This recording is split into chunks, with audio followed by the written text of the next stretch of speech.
Казвам се Иван Иванов, от село Слатина, Ловешко съм. Работим в земеделие от много години. С фирма Шумиле Агро работим от няколко години. Използваме различни продукти от тяхното портфолио. Един от тях е почвеният хербицид Бисмарк.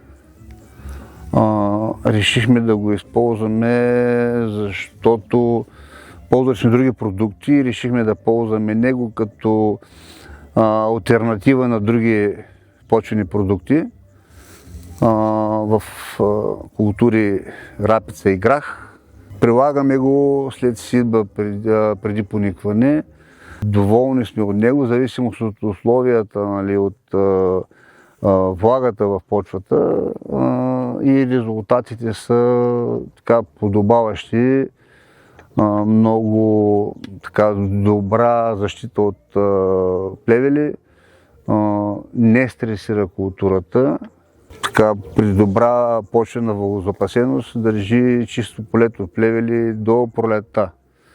За рапицата до пролетта, и при една активна вегетация, вече при засенчване на рапицата няма проблеми с плевелите. При грах наблюдаваме абсолютно идентично действие на препарата, при различна доза съответно.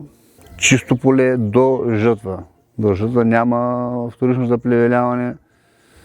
Пак в зависимост от условията, но много добър ефект, много добро почвено действие на продукта.